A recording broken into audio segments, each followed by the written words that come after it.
He had reappeared and was looking down at me again as I massaged the back of my knee, wondering if it would stiffen up. "And I'm allowed to say it. You're the one who isn't." He smiled. "You've got a hole in your trousers." I nodded and stood up, ruffled his hair. "Does it hurt?" "Not much. A bit." He stared at me for a long moment. "All right," I said. "It hurts like fuck. Maybe I did say it." "Thought so." "Want to tell me what we're doing here? Max man?" He held out his hand. I took it, surprised, and he led me into the bower. The neighbour had been busy here.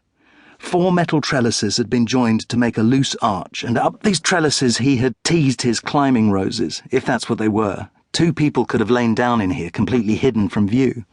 Perhaps they had. The grass was flattened as if by cushions. Now I noticed bird song, distant sounding, wrong somehow. Max crouched down, rubbed his right forefinger against his thumb.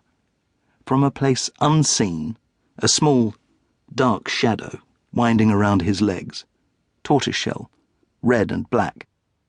Max rubbed finger and thumb together again, and the cat greeted him, stood for a moment on 2 legs, teetering as she arched upwards towards his fingers, then fell forwards and onto her side, offering him her belly.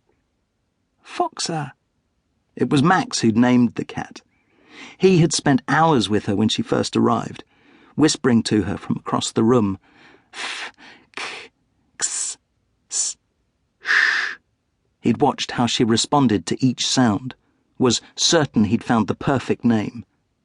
"Foxer." The cat chirruped. Max held out his hand and she rolled onto her back, cupped her paws over his knuckles, bumped her head gently into his hand. "Crazy little tortie," he whispered. She tripped out of the bower. Crazy little tortie was right. We hadn't seen her in days. Max walked out of the bower and towards the patio. I followed him. The cat was not there. From the patio, the pretentious absurdity of the bower was even more striking. The whole garden was no more than 5 meters long, 4 meters wide. The bower swallowed at least 1/3 of the usable space, making the garden even more cramped than it must have been when the neighbour moved in. The cat appeared from under a bush, darted across the patio. Too late, I saw that the back door was ajar. She paused for a moment, looking back at us. "Foxer, no," said Max. Her tail curled around the edge of the door, then she had disappeared inside. Max was staring at the back door. I wondered if the neighbour was there behind its wired glass panels, just out of view. Max approached the door, pushing it fully open. "Max!" I lunged towards him, but he slipped into the kitchen, leaving me alone in the garden. "Hello?" I shouted. I waited at the door, but there was no reply. "Come on, Dad," said Max. I found him in the middle of the kitchen, the cat at his feet. "Max, we can't be in here. Pick her up, let's go." Max walked to the light switch and turned on the light. Thrill of the illicit. "We shouldn't be in here." "Max," I said, "out. Now." He turned, rubbed his thumb and forefinger together, and the cat jumped easily up onto the work surface, blinking back at us. "She likes it here." "Max? Max, pick her up." Max showed no sign of having heard me. I could read nothing in his gestures but a certain stiff-limbed determination. He'd never disobeyed me so openly before.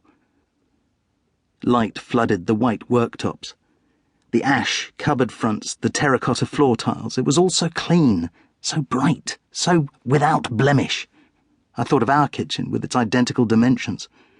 How alike, yet how different. On the table was a pile of clean clothes still in their wrappers.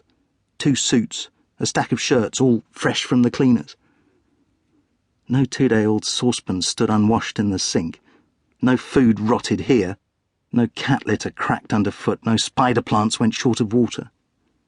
From the middle of the kitchen you could see the front door.